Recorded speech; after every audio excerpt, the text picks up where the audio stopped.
Definitely surprises across the board when it comes to this year's nominations. The number of nominations itself is something of a surprise. Most people expected there to be 6 or 7 Best Picture nominations, and there turned out to be 9. Uh, so that in itself, and certainly the presence of extremely loud and incredibly close as one of the Best Picture nominees, I think came as a surprise to just about everybody. Nobody saw that coming. Nobody predicted that. It didn't take any awards in any of the uh, award shows leading up, the Golden Globes, the Critics' Choice Awards, and nothing. This is completely out of the blue. So that's interesting. I don't think a lot of people thought that Warhorse necessarily was going to make the cut, and it did. The Tree of Life. The Tree of Life also wasn't a big contender in the award shows leading up to the nominations, and out of the blue, there it is. So I think all 3 of those qualify as surprises.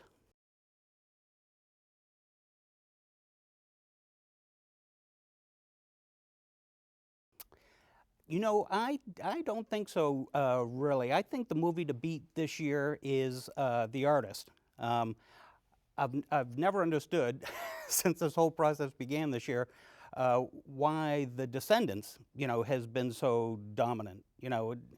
I mean, it has its nice moments. It has a few nice touches, but why it's been treated as like one of the best movies of the year is beyond me. Um, but you look at The Artist, and it's black and white. It's almost completely silent. It stars a lot of people nobody in America really is familiar with, and yet it charms your pants off. So I can sort of understand why that's there. I don't think it was the best movie of the year, but I have a feeling, for Oscar purposes, it's going to be in the end the best movie of the year. I think that's the one to beat, really.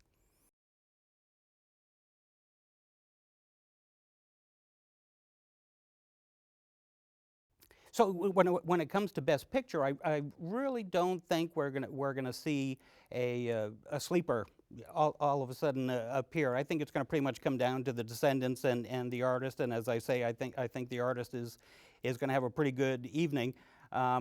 In other categories, I think there is the possibility of a surprise. For instance, Best Actor, at this point, I think everybody assumes George Clooney is going to have another winning night, going to continue his streak, but nobody expected the nomination of the Mexican actor Demian Bichir, who starred in a really well-reviewed but very little-seen movie that came out last June called A Better Life, about an illegal immigrant gardener trying to keep his son away from gang life. And that's a really wonderful performance. I wouldn't be surprised, if something happened there. It, I mean, it's unlikely, but it could happen. I think there are going to be a couple of surprises that evening.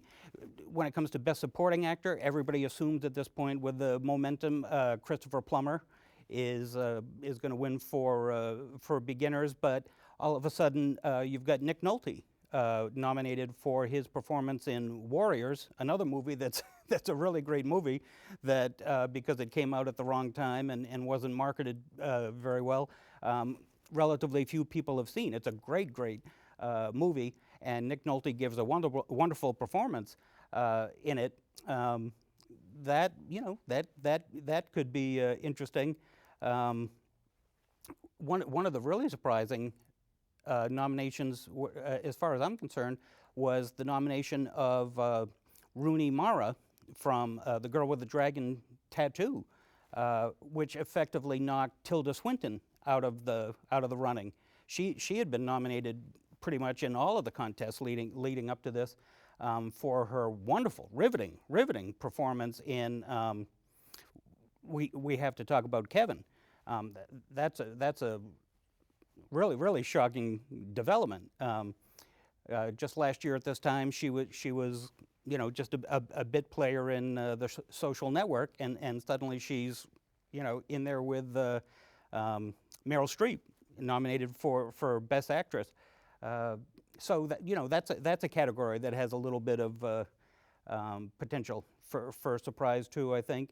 And one of the craziest thing that's happened this year is the whole development when it comes to the Best Animated Feature. Um, I don't know about you. Do you know anybody who's seen A Cat in Paris or Chico and Rita? And there were five nominated films nominated for Best Animated Feature, and two of them basically haven't been seen by by anybody, as far as I know. It's the first year in many years where there's not a Pixar release. Cars 2 just didn't make the cut. It's the first year in a long time. Pixar is not in the running, and I think everybody was pretty stunned that 2 out of the 5 nominations went to films that were foreign films and basically hadn't been seen. Nobody knows anything about them.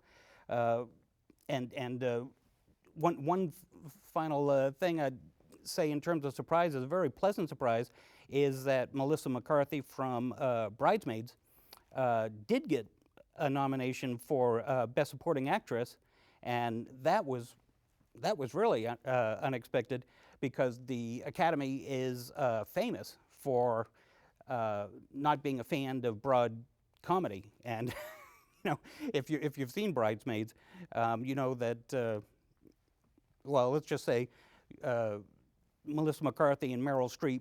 You wouldn't expect to find them in the same room on Oscar night. So it's a really wonderful development as far as I'm concerned, that she did get recognized for what I consider to be one of the most impressive, most inventive performances of the year.